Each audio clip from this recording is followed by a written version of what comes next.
Hey you guys, welcome back to Being Simone Iman, where we talk about everything that I'm interested in. And right now, today, we are going to talk about Real Housewives of Potomac Season 5, Episode 2. I don't know what the episode's called, but Bravo pulled one on us. They leaked the episode, which I think is a great idea because there was so much delay in airing the season, and I don't know if maybe they thought the buzz wasn't where it should be, or maybe the Showtime ratings weren't as high as they had anticipated. So they leaked the second episode. I watched the second episode when it actually leaked, or maybe not, because the episode leaked on Sunday. I probably watched it around midweek sometime, and we're building up. We're building up to this drama that is Candiace and Monique, and it is so uncomfortable for me. But there are a lot of references and points in time that we're going to talk about when we talk about this issue with Candiace and Monique. So shall we begin with the episode? The episode starts with Karen and Ray, and she moaning and groaning. I'm like, Lord, she's working out. She's very much 50 plus, sit and be fit. She has a trainer, and you know, I'm one of those people who I absolutely subscribe to the belief that health is wealth, and as you progressively get older, it's important to take care of yourself, and the grind down looks good, honey. Now, the institution of marriage does not. Why is it so hard for Ray to tell her he loves her? And it's not even that. He literally seems irritated by her. Is it just me? Oh, my screen not leaning. But we're gonna keep it rolling.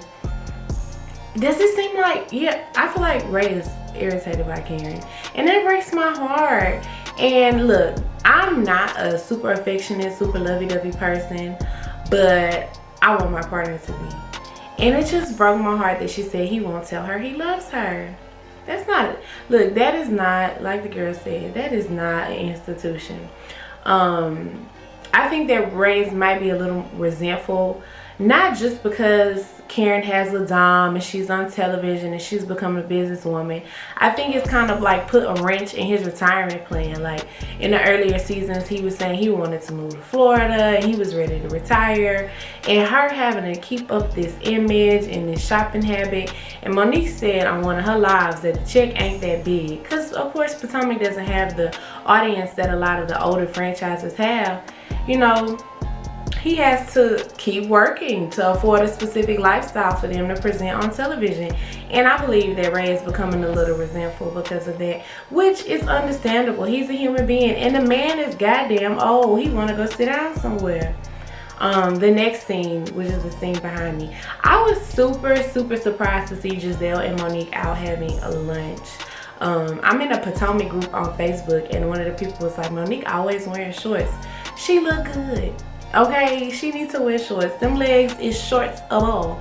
Okay, nothing bring black women together like food, child.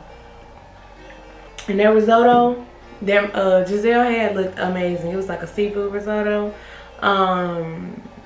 It looked like Giselle had on her hair in a ponytail under her wig, like a high bun though.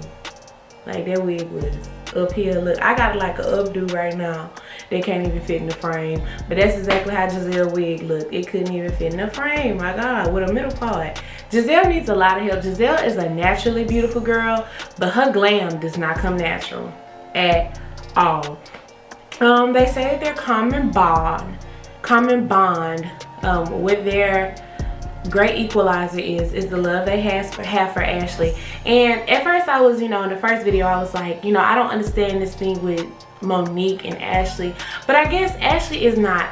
Ashley's a fun girl. Ashley's a normal girl. Even though she has a little, you know, she married up a little bit, she still has a very regular, common upbringing. So I get it. You know, Ashley, I was watching some past episodes. Ashley is fun. She messy as shit, but she's a fun girl. So I can see why her and Monique would get along well, especially with them both having new babies. And then with Monique being a seasoned mom, I can see how Monique could be a good friend to Ashley, especially because Ashley struggles a little bit in motherhood in the beginning. So I'm gonna say okay. I wasn't a big fan of the whole Monique Ashley thing, but I get it. I get it. Candiace should apologize. Okay, So we're on this topic now. I do believe that Candiace should apologize, and we'll go deeper into it when we get to the actual scene at the dinner table for Ashley. But I feel like Candiace should apologize just so long as everyone else in the group has apologized as well. They all were saying horrible things. Not horrible things, shit, they was talking about Michael, which was the truth. They was reading the blogs, they was getting the tea, and they was talking about it on camera. So they do all owe her a apology for that, if it was like defamatory and dragging it along as long as they did. But I mean, it was Ashley's storyline last season, so really Ashley, like, it kept you interesting, boo.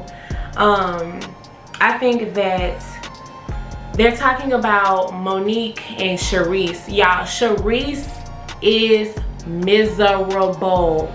Charisse is the most miserable person ever. Charisse has always been miserable, but the misery is seeping through sis pores right now, okay? The misery, I could smell it through the screen. Like, Charisse is miserable. And Monique was saying where they show shots, like there's a group picture that's floating around with all the girls, sans Candiace, at Ashley's baby shower, and Charisse is there. But Monique says, you know, Ashley called her and let her know, like, Charisse will be at my baby shower. I just want to give you a heads up, which is commendable. And it goes back to that Real Housewives of Atlanta. You know, that was Nene's issue with Cynthia inviting Kenya. Like, you know, this girl and I have been beefing. She's been attacking me on Twitter. If you're gonna bring her in my presence, let a bitch know. Hit me up and let me know she coming. And I get that, because I never would want to make my friend uncomfortable. Now, I'm not asking permission. Like, if I want the bitch to come, she's coming. But I'm not gonna make my friend uncomfortable and invite people to a social setting or a social gathering, and I know y'all don't get along. So I feel Monique in that. Like, Candiace didn't offer her that courtesy when Candiace had her anniversary party that she shouldn't have had, but that's tea too. But Giselle is very much stirring the pot. Giselle is like, why was she there? Let's talk about stirring the pot. Giselle can't dress. What is these Rolling Stone lips on her shirt? Come, sis. First I said it was the wig, and it's the sweater too. Oh no, the sweater is in the dinner scene. At the lunch they had, she had on the Tecmo colors. Okay, so let's save that read, but foreshadow that. Giselle can't dress. Anyway, so Giselle is very much stirring the pot, which she usually does. But I feel like producers kind of like give it to them, like, girl, you need to say this when they meeting with each other. You know, girl, when y'all go talk now, I want you to bring this up. Like, I feel like the producers do have a big hand in that. They start talking about the rumors and what the actual issue is with Charisse, and Monique is like, nah, I want to repeat that shit. And of course Giselle is. And the rumors are that Monique was running around with her trainer. I don't believe it. I think that Monique is in love with her husband, in love with her family unit. It's too much at risk. I don't believe it. Maybe she was too personal with him, and I can see Chris having an issue with that, because Chris is a man's man. Like, y'all need to be working out at the gym, or he needs to be coming over here where I can see him and meeting me, but y'all don't need to be running around Washington DC together. And I feel that. But do I believe that Monique was running around with her trainer, like having an affair? Absolutely not. That's the last thing I would believe, honestly. I would never believe that about Monique. But he is getting that body right, because like I said, Monique looks good. Monique is like in her mid to late 30s. Monique is lean. Monique looks strong. So if he not getting that body, he got that body right, okay? Monique looks goddamn good. And then we go into Ashley and her baby, and Ashley said she had meniscus. Look, I ain't never had meniscus, but I heard it's a bitch, and the lady is coming to help her learn how to like latch with her baby. I love that they showed her breastfeeding on camera, because you know that had been taboo for so long. I can relate to Ashley in a sense too. Like, right after I had my babies, like, I ain't want to go nowhere either. I didn't want to bring them out. Like, stir crazy. I'm more stir crazy in quarantine for COVID than I ever was after, you know, that, oh, stay home 6 weeks with your baby. Like, I welcome that. Like, I don't want to go nowhere. And I always, thank God, I've always been employed with someone who allowed me to stay home with my child. Ashley and Wendy meet for lunch. I'm not this girl. That shit drives me. I hate that shit. The squealing is so annoying. But I like Wendy's vibe. Now, this is overdone for me. Read you down. Read. Bitch, we get it. And I feel like they feel like in order to be black housewives that they have to read each other. And I'm just over there. I'm over the term. I'm over the trend. Candiace done put that shit in her tagline this season. And I feel like, especially for Candiace, it's a defense mechanism. Because she have so many, she's an easy read, right? They know all about her love life because she said her husband's sex was decent. They know about her finances.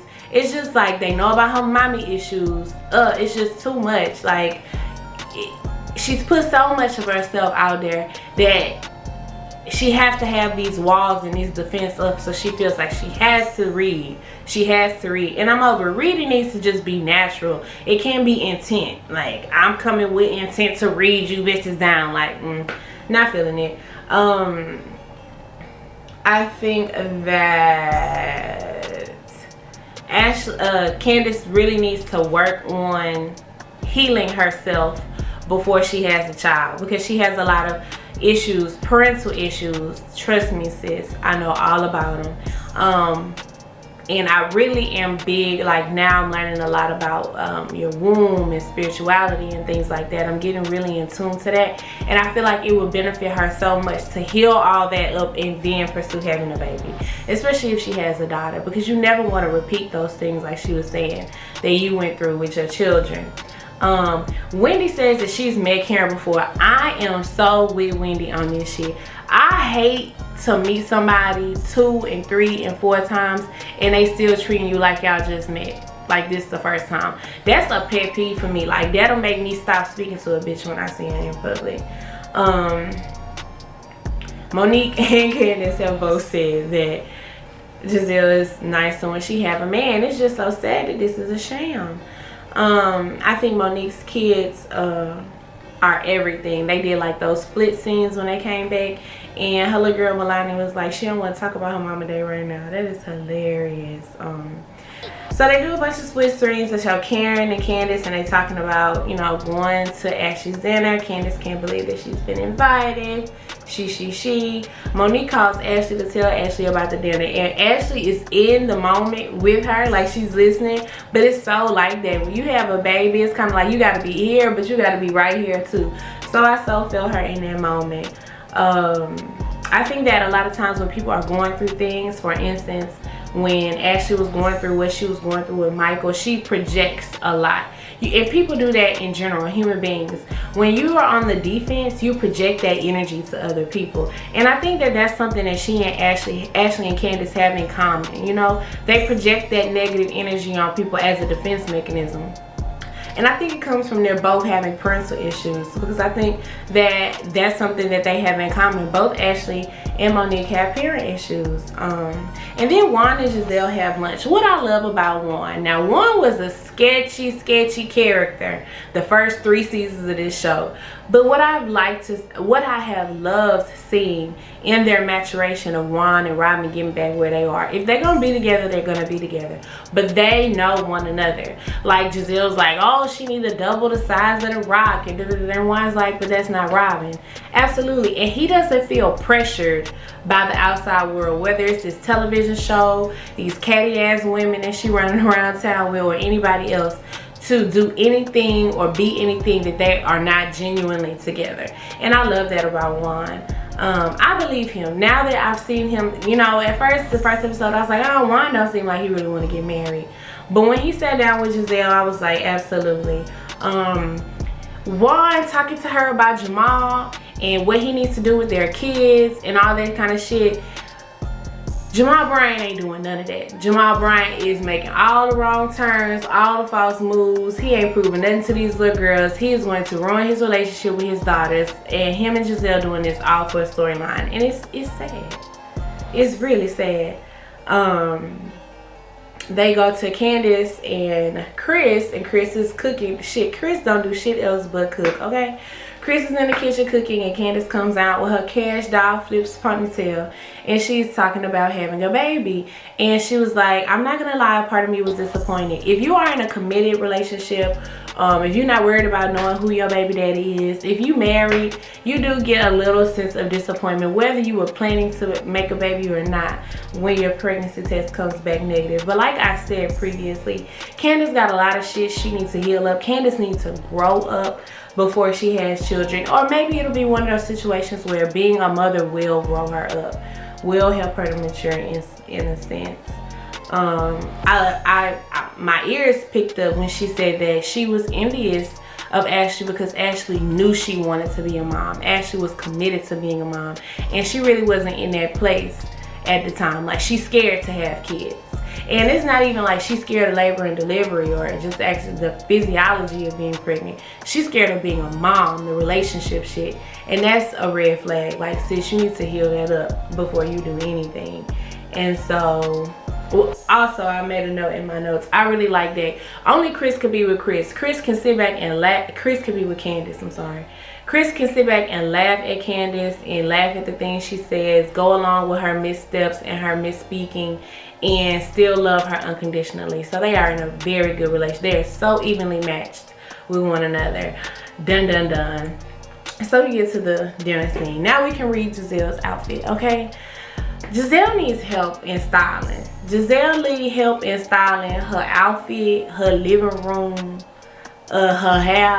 She's a naturally beautiful woman, but style is not something that comes natural to her. That purple sweater with them red lips, why would she ever? And in walks Monique. That's why they don't like Monique, looking straight out of a catalog, okay? She's dressed like a model with a lean, athletic body. Like, they hate it. Anyway, we get to the dinner scene with, my notes say, with Giselle country ass. Did Candiace reach out to Charisse to spite Monique? That's the first thing Giselle brings up, of course. I think that it's possible. I do, because Candiace plays those kind of games, and Charisse miserable ass does too. The Grandon came in looking good. They all looked really, really well. I love the fact that when Candiace came in, you know, even though it might have been slightly awkward, she and Ashley did have a cool, you know, a friendly embrace. And then they sit down and they start having dinner, and Wendy looks like a part of the group. You know, you could look at Wendy and tell she's still learning these girls, right? And so the facial expressions that she made while they talking, she said, where is the alcohol? Absolutely. And I'm with Wendy. I'm that mom. Like, once you get out and you're able to be social, it's like, girl, let's have some fun. Let's do this. I can only imagine having a baby and then going on a reality show. In conversation, I think that in the overall scene, here's what I got. Giselle and Monique were showing Ashley and Candiace that you can move forward. I don't think anything either one of them did or said to one another is so far, you know, gone that they can't come back from. Like I said, Candiace should apologize just so long as everyone else has apologized. But also, Candiace owes Ashley an apology, not just for the things about Michael, but just the mean tweets and the bullying on Twitter. I don't like that shit. That shit is too goddamn much. Like, when does it stop for you, Candiace? You know, she's still doing that shit. At some point, you gotta grow up, sis. You gotta move forward. Candiace, it's time. Like Robin said, just tell the girl you sorry right now. That's what you need to do so we can all move on. Like, is what she said to you so horrible that y'all just can't get over it? The olive branch has been extended. Now, depending on how they edited this scene, by the time they start holding Candiace accountable, Ashley had already said everybody here is welcome to come to the sip and see. I appreciate you guys. She didn't pull a Kenya Moore. She didn't name everybody that she appreciated and leave Candiace out. She extended the olive branch figuratively, and then once they had one-on-one conversation, she just was willing to hold Candiace accountable, even if it made them uncomfortable. Like, some of the shit you said and did, especially on Twitter, was absolutely grotesque, And it was calling her a bed wench, and they both married to white men. It's like, sis, you're going too far, and it's time to move on. We are filming for a new season. She done had her baby. Like, let's have a good time. And Candiace is stuck on this shit. Like, Candiace, let that shit go. It seems as if all the other girls have apologized to the part they played in talking shit about her and Michael, about Ashley and Michael's infidelities or whatever the fuck Michael was doing, grabbing asses. So get in line with us, sis, and just apologize so we can move forward. I do understand Candiace not wanting an audience, but at the end of the day, bitch, you on TV. You got 1 million plus people as an audience in this situation. We all watching. So just say you sorry so we can move forward. That's where I have a disconnect with Candiace. I don't really like that. I think that once Monique, they started talking about that shit with Sharice. I watched Monique's live last night on Sunday night, and Monique was just talking about, like, laying it bare about what Candiace had done. Candiace tries to play like she doesn't know that Monique and Sharice aren't getting along or they have an issue, and I respect that. Like Monique says, every woman in this circle knows what's going on with me and Sharice. So why she's trying to make it seem like, oh, I didn't know y'all had such a beef? Yes, you do. Don't play with me, little girl. So Monique says, okay, we'll table that moment. We'll talk about it later, but let me get you together. Have y'all been on a honeymoon yet? Oh, no, we haven't. Y'all should have took that money from that party and went on a honeymoon. Wendy was like, y'all ain't been on a honeymoon? Like, girl, you got other shit to worry about than getting on Twitter and beefing with bitches for nothing. Okay? Don't go down that lane. Don't be miserable and messy with Sharice ass and your mama with Dorothy quiet as it's kept. Okay? Be happy, move on, go on vacations, live a fabulous life like the rest of us. Monique very well used her circumstances to get her right on together. Why you worried about everything else and being messy and bullshitting this little cash bar ass party? Y'all could have at least went to Cancun, girl. They start talking about her and Chris using condoms, which I think is fucking crazy. Wendy said, Karen, you still have sex? Yes, get it together. Now, look, I'm looking like a hypocrite because I said I don't like reading. But I'm with Wendy, girl. Stop acting like you just met me. Do you still even have sex? But she ain't, though. If Ray can't tell her I love you, then they for sure ain't having sex. But overall, really good episode. It was leaked. I watched it again on Sunday, though. Just because, like, goddamn, bravo. But I'm looking forward to the next episode. I mean, I'm really just trying to see the drag down in the barn at the end of the day. They say that what really happened was Candiace threw a drink in Monique's face when she was flipping her hair, and Monique commenced to the dragging that she promised her last season. And hey, like I said, you can't be throwing drinks in people's face. Especially not no black woman. Anyway, guys, I hope y'all enjoyed this episode. I did. It's a progression. We're getting there. You know, we've been waiting on Potomac, and Potomac is delivering. They're really building up for this season, and I'm enjoying it. So I hope you guys enjoyed my review and my recap. I will see you guys next week. If you made it this long in this video, please be sure to subscribe, comment, let me know how you feel about the Real Housewives of Potomac, and I will see you guys next week. Bye-bye.